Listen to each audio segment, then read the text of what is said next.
What is going on, travelers, and welcome to Treasure Atlas. Treasure Atlas is an adventure indie RPG strategy game and deck building game that is open world. Big shout out to Zier for letting me get a key to go ahead and review this game. I've had so much with it. I have so much fun with it so far. Sorry, I'm a little excited about this. The game is 50% off on Steam at $5.99 for the next 3 days as the publishing of this video.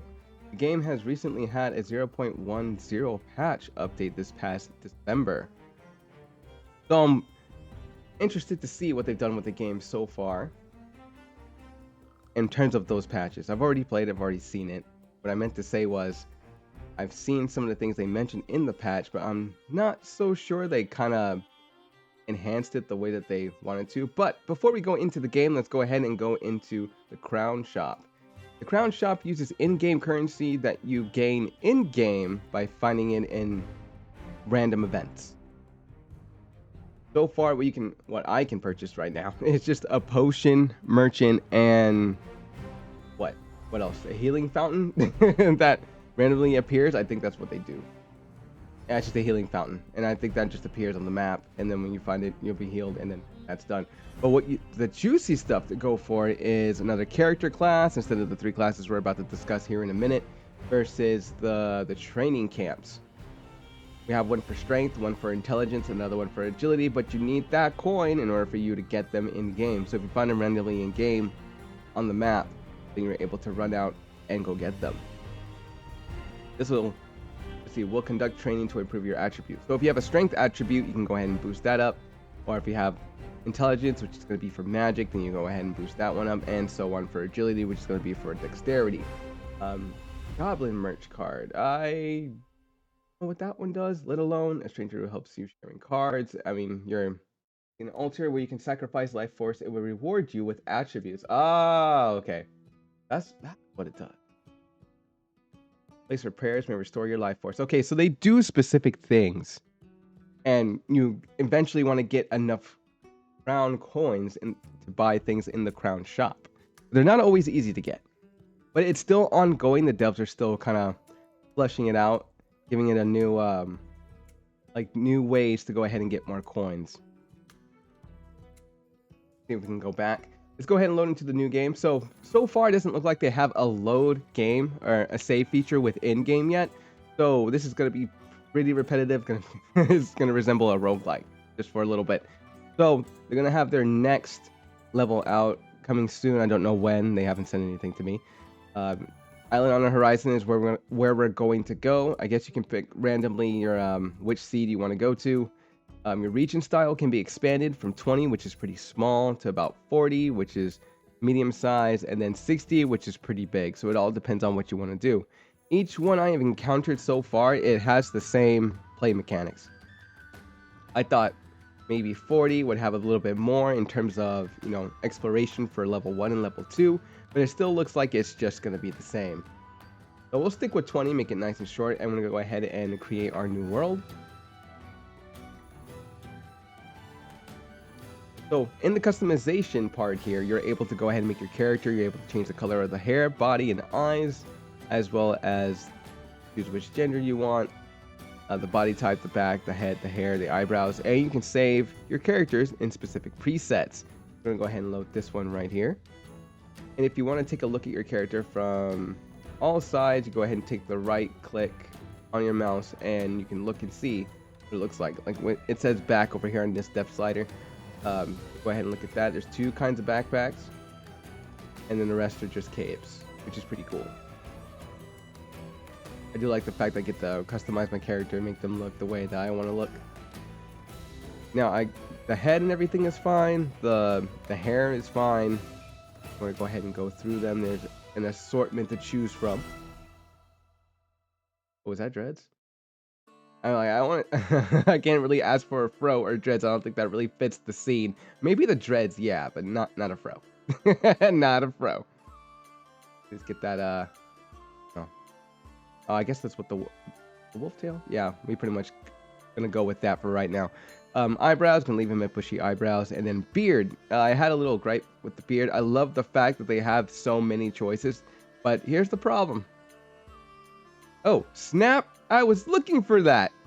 I wanted a character that didn't have any... Wait, no, you do have facial hair. I see it. Oh, I was about to say, man.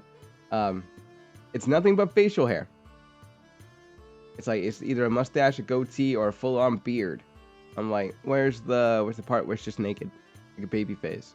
But with the devs giving the beard to the characters, or the male characters, it looks more, I don't know how to describe it.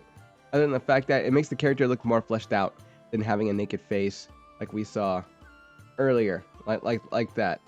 It's like, oh, no face. At least with this, it's like, okay, I see a face. I see a character. This is cool. So you would save that into one of the presets, and then you go over here, looking at your strength, dexterity, and intelligence. Since it's selected on assassin over here for the class, the highest is going to be dexterity. If I choose knight, knight's going to have the highest strength. If I choose wizard, then wizard's going to have the highest over here for intelligence. I think I said that wrong for dexterity. Dexterity is for assassin. It's going to be the highest if you choose that one. But knight is the one we're going to choose right now. This is very good for for newbies. Let's go ahead and start. Oh, I forgot this bottom section right here. You start off with 100 gold, by the way. And then you have active deck cards, which we're going to talk about here in a moment. And action points, which we're also going to talk about later on in the video. So after your customization is done, you go ahead and load in. And you're going to be given a little spot to walk around the map. Now, the map is going to open up a bit.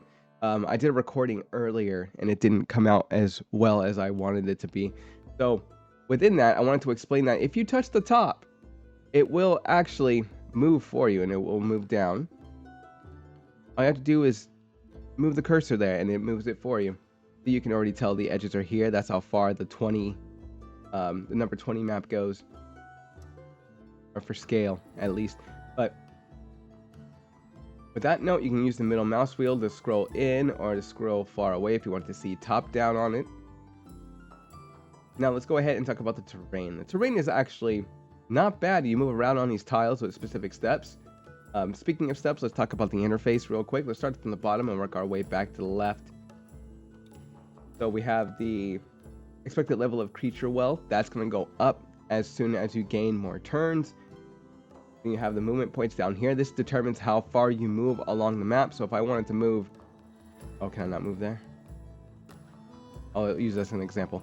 If I wanted to move over here, that's going to take 4 steps. And then I'm left with 25 after that. And then we have current turn. So our current turn is still at 0. So once this increases, this will increase. The wealth increases, but that means the creatures are more dangerous. That means we got to kind of move it up when we start getting more cards. So bosses, is that 1? That's 2 right there. Okay, so these are our 2 bosses, and there's a full list of bosses in order for you to take on and kill. In order for you to... Actually, it's not really a progression thing. It's more of moving across the map, opening things up, battling, and then... That's pretty much the name of the game that I've seen so far in my experience of the review. Let's go ahead and talk about this interface right here. This shows you how many potions you have. Currently we have 1 that restores about 15 health. Whoops. Down. And these are all our cards so far. These are going to be your action cards that you use in game the first time you come in as a knight. An assassin, it'll be all green cards. And with a wizard, it'll be all blue cards. Blue is for magic, green is for dexterity, red is for strength. This one over here is the knowledge base of all the cards that are in game. Think of it as a binder for Pokemon. Gotta get that base set, right? But on another note, something I really wanted to point out was this card. Oh my god. This card and this card. Oh. Is it? This one, Vampire Strike. Combine those 2 together. Oh man, destruction. Just destruction. You can mow down your enemies super easy with that. At the same time, you're just leeching the health off of them, and then you're making them bleed too, and that health is just gone. I had 2 of those at the same time though. Other than that, if you want to know about a card, you can go ahead and press the space button, and they all turn around and give you a description. So it makes choosing cards a bit easier for your strategy and for your deck. This, on the other hand, that's just the escape. Pretty much. That's it. So that's our health over there with the hearts. That's pretty understandable for coins right there. But this right down here has specific events once it reaches a certain day. So we have morning, which we're in right now, and as long as I run out of turns, it'll go into the next type of day, into night. So morning, noon, and night. It goes through those 3 phases, and then it'll move on to the next day, and the next day, and the next day, depending on how many turns you take. And then it moves into this one. There's another castle one that I've seen before, but let's go ahead and start moving into some action. So you're going to go ahead and approach an enemy that's at least level 1 or level 2, depending on how your playstyle is, and you just move over to them. It's going to prompt you to say, do you want to attack? You say yes, and you get into this one-on-one turn-based battle. Just waiting for the fight to... Oh my god. So this sometimes happens where it'll be one person standing there, and all of a sudden, boom, it's a group of people. I don't know if that mechanic is meant to be like that, but we're going to go ahead and try our best right here. So we're going to go ahead and give ourselves a block. Get this guy in the middle some weakness, and we're going to go ahead and start picking away at the dude in the middle. So far, our block can hold itself until about 5 hits, which is the reason why you saw it disappear. I'm going to try it again. Reduce the strength of here, because that's the only strategy that we got. You can see once we come back to it. You'll notice little blue orbs on top. Those are your action points. We only have 4 at the moment. You can increase those by drinking speed potions. And we can get that from the town that we'll probably see later on down the line. So, just going to do the same strategy again. We want to take this guy out as quick as possible and take very little hits. Ooh, only 1 that time. How much from this guy? Ooh, 2, so that's a 5. Do that. Oh, no, not you. Buffed attack. If you're not sure what the cards do, again, just go ahead and press the space bar, and they will definitely... Ooh, got a little bit of a bug there. Oh, it's 1 at a time. That's awesome.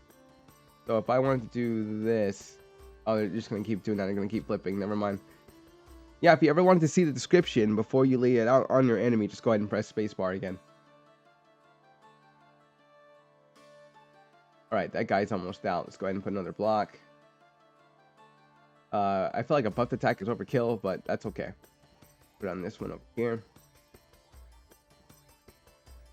You really have to think about your strategy in this. Wait.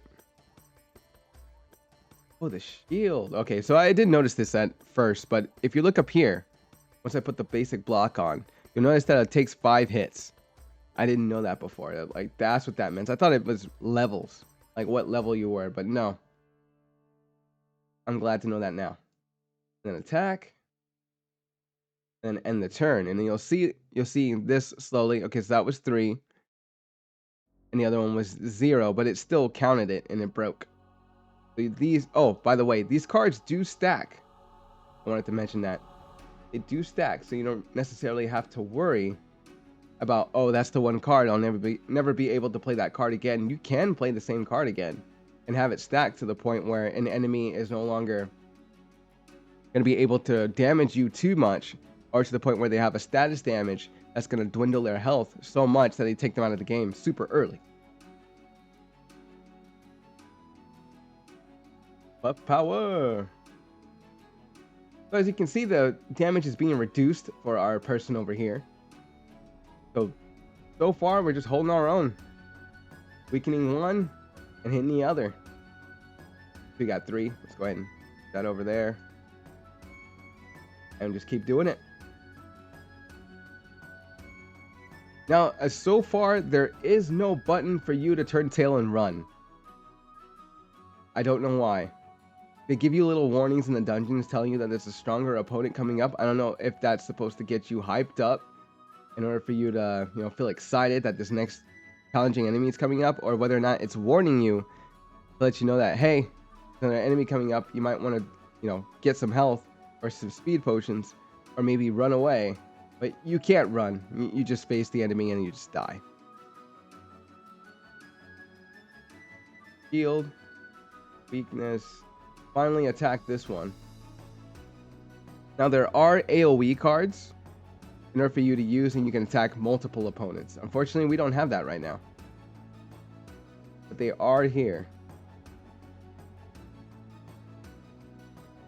A really good one for the knights is Splash. Splash hits multiple opponents all at once.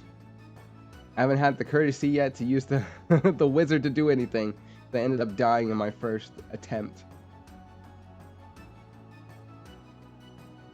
That's not to say the two other classes are any less better than the knight. I just think it's easier to use the knight for a beginner player. But if you like more of a challenge, use the other two classes and try your luck. Because you can buy cards as long as you're winning battles and buying cards or gaining cards from the battles that benefit your character, then you have no worries. And this is where you get to have the reward to get your cards.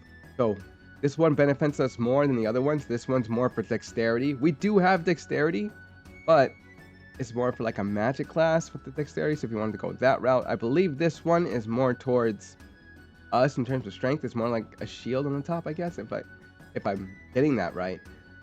And then once we're converting, that's magic. So we're gonna go ahead and choose Stomp for stun, and then gain some gold, and then we're done.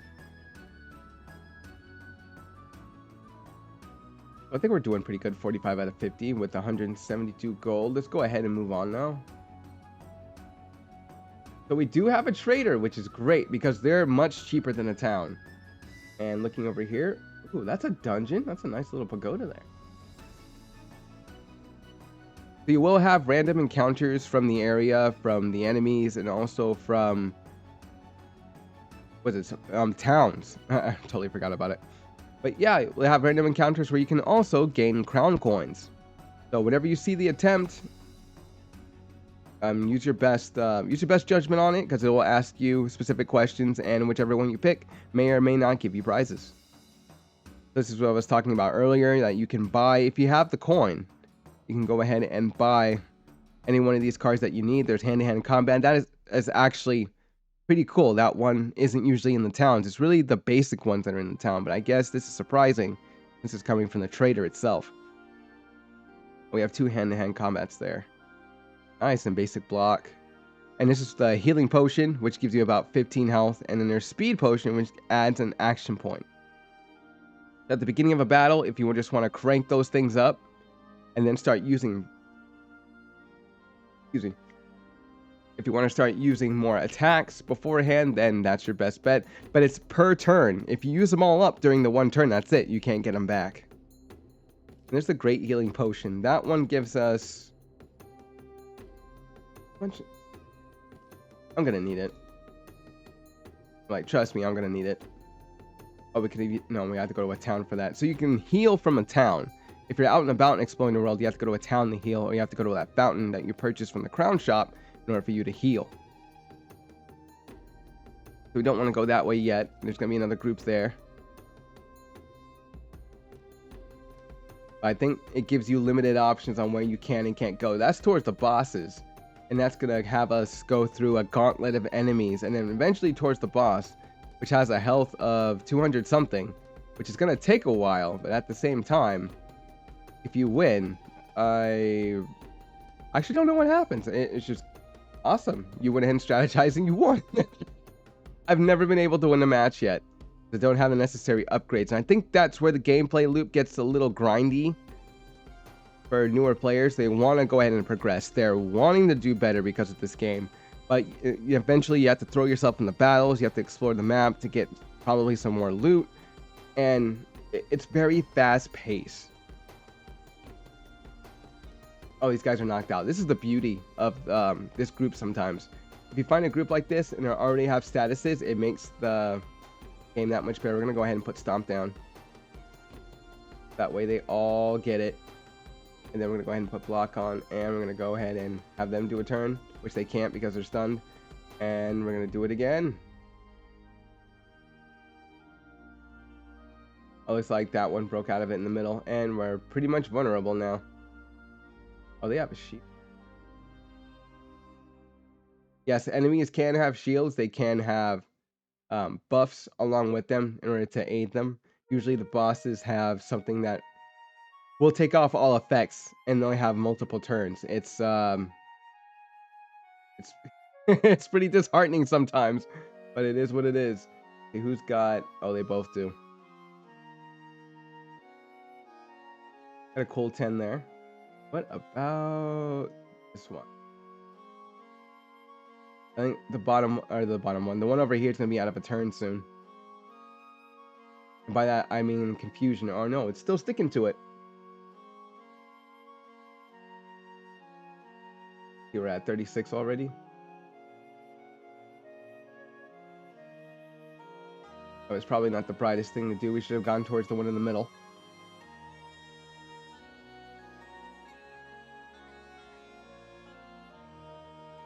Fuck.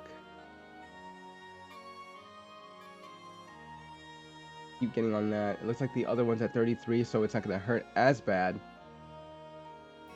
This one's been out for a while. Welcome to the game.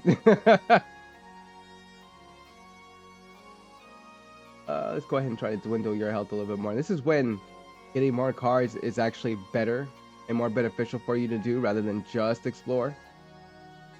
You explore, gain cards, come back and fight, test decks. I mean, you're consistently testing all the time. Oh, if only that one weakening card was an attack card. We're not doing so hot. Go ahead and take a potion. That's 15. That's only up to 35. We want 25 health, so we're going to take the Great Potion. Ooh, I don't want to end the turn yet. Do a basic attack.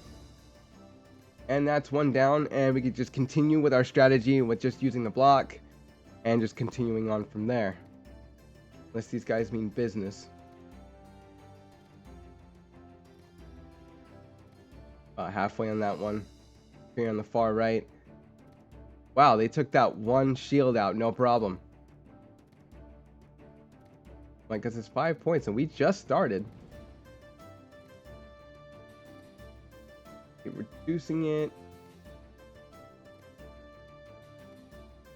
But yeah, this one does 5 hits alone. I guess the monsters are stronger. Weak attack. Yes, that one's gone. Which leaves me and you. Honestly, though. Battles can be pretty long sometimes, but as long as you're going through it quite quickly, I'm trying to do it, it starts to speed up a little bit. But don't go too fast to the point where you start losing your strategy unless you know your deck like the back of your hand. Nice. Guess without his friend there, it's a little weakened. Oh, whoops. That's the exhausted pile. Was that just a one-time thing? I guess so. It's not... Yeah, it's not back in the deck anymore. We don't have any more cards to draw. I'm like, oh, that's something new. So be aware of that when you do play. There are cards that can be exhausted. Boom. One turn. You won't see them until the next battle.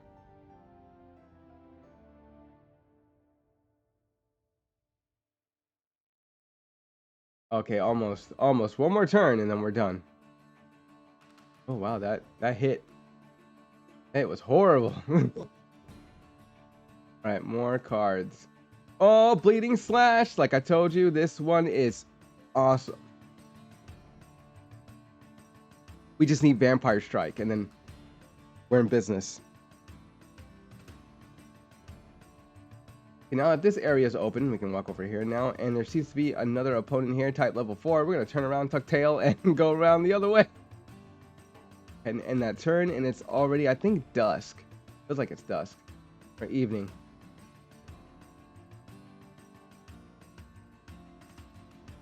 Level 4. You can see already we went from like level 1 areas to level 4, and it's like that progression's a little too fast, man. A little too fast. What's that dungeon? Level 2? We can do a level 2 dungeon, but I kind of want to see where the... Oh, there's 2 dungeons next to each other. I want to see where there's a town at. Give you guys a better idea of what a town is. Dungeon? Yeah, it's a dungeon. I got tricked last time with that. I thought it was a town. Turned out to be a dungeon. And I think, yeah, I think that's all we're gonna see over here. I don't see a town anywhere. So we're already on our 4th turn. We got to be careful here because the enemies have just moved. I guess they will move. There's a town right over there. And there's a forest fire. So we go ahead and escape. And it looks like we got something. I think we got money. We did. That guy over there, that's level 5. Let's go ahead and check out what's in the town first. The level 6 town, but you'll notice when you go into a town, you can get destroying cards, which can be any random destroying cards from a deck. You can go to the healer in town. It's 50 coin to heal, and this trader compared to the other trader, if you look at the potions, the healing potion, there's 70 here instead of the trader's price, which is 60. And then we have a basic block: Evil Eyes, Heal, Dust Blow, Weakening Attack. Pretty much all the basic stuff we've seen so far. And that's pretty much it for the town. Oh, there's another town over here too. That's level 6. What is this? Oh, that's another dungeon. And our 2 bosses are over here, and we have yet to sit here and take them on. But we can't sit here and take on level 6 enemies unless it's going to prove the theory. Last time I was recording this, we were in a high-level dungeon, and they were still the same tier as those who were in a level 1 or level 2 dungeon. I think that's all dependent on turns, because we've taken 4 turns now. We kind of need to see what we're capable of. Can't move anymore. I mean, we can try a boss, see what happens, because we got bleed. I think that's a high risk. That's a high risk. No, we're not gonna take that. And sometimes this happens. You have to go to another tile just to go around instead of going to where you need to go. We can go over here to those enemies, but go over the pack of wolves over here. Oh, we can't move anymore. Now already the time has changed. What does the castle do again? On this turn, the opponents will change their... Oh, so it doesn't matter which ones. And then we have our... On this turn, the enemy's thirst for profit will increase. Enemies will be strengthened. So I think that'll count towards our counter down here.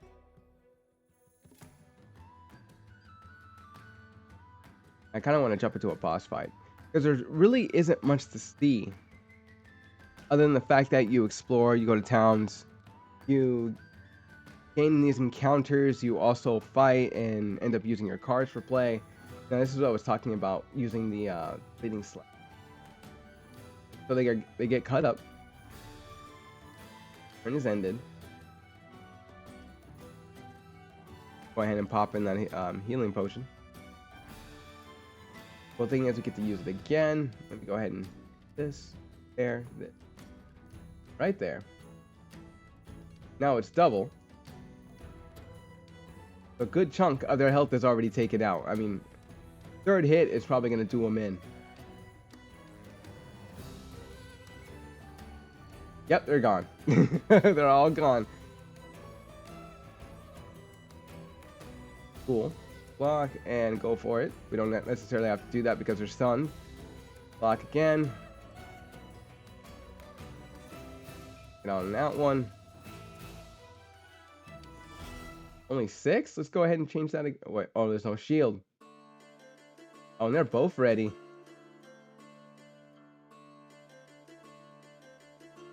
Again, we're gonna go with this. We're gonna go with the group strategy of giving one the other, reducing one hit and putting a heavy attack on the other.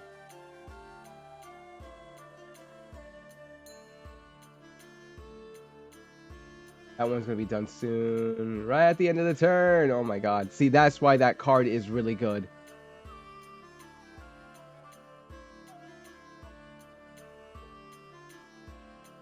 Just waiting for it. I got a sneeze coming on.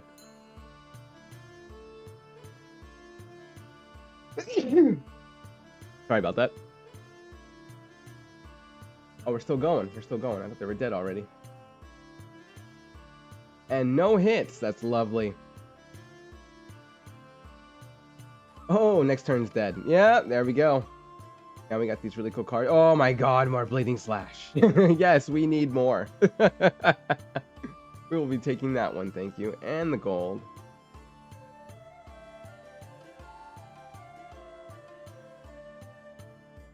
So since the bosses are level 5, they're level 5, is there anyone you're level 2? I don't, that is an example. I mean, this one's level 4. We could possibly do that one. The bosses in dungeons are pretty much the same. The only difference is in dungeons, there's the last battle that's there, and it's pretty much just an ordinary enemy. Versus a boss will be at the end of that dungeon, and they'll have a much higher HP than the rest. We'll just try this, just cause. Oh, there's magical enemy right there. We probably should have gone there first, but you will encounter magical enemies that will, give you effects. Or debuffs, I should say. Alright, just the two of you guys. Let's go ahead and put that there. Let's go ahead and put it on top. Womp. My turn again. And go ahead and block. And use... Oh my god. Look at that one. Number 3, Bleeding Slash. Wait, at least with this Bleeding Slash, it's a little less. So if we turn the cards over... Deals 6 damage. And this one, I think it does the same thing. Yeah, deals 6 damage. Bleeding for 5. This one's...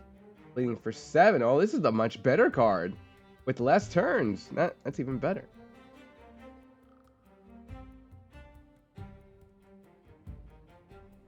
The other one's like, huh? It's gonna do that again. It's on for 2. Weaken this one. Look at that, she's already bleeding out. Ooh, so are we. And we have no more potions. We actually might be going down in this this boss battle. That there. We're just going to use a basic attack. No, it's still too much. There we go. It's on 3 times. No, they're dead. Yep. Yeah, they're dead. We don't have it, but we will keep using them. Nice. Probably should... Oh! Wow, that was quick. We're hanging on by a thread. Literally hanging on by a thread. Oh, it's a one-on-one. Oh, yes. If he can hold out. He just hold out.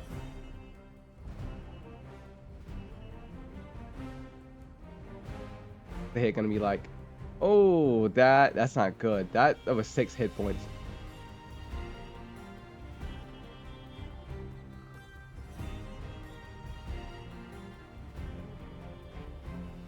Okay, just the one, but they're gonna go down next turn. Oh, that's all I got is Big Flash. There we go. 1 and done. Oh, and it's back to a group again. We're probably gonna lose this one for sure. Okay, just attack the one in the middle, and it's gonna be Sayonara. Sayonara right here. And we lost it. So I don't know what it means by received by Kron, and this number goes up each time you progress more in the game. But you go back to the main menu and you start the game all over again. I don't know, again, if they have a loading feature coming into the game in the future. They'll probably discuss more about that in further updates. But everyone, this is Treasure Atlas. Go ahead and pick it up on Steam for $5.99. It's on sale for 50%. Let me know down in the comments what you guys plan to do about this game. What are your thoughts about the game? We're going to go out and play it. And do you have any more questions about it? I'm happy to answer. Go beyond, Traveler.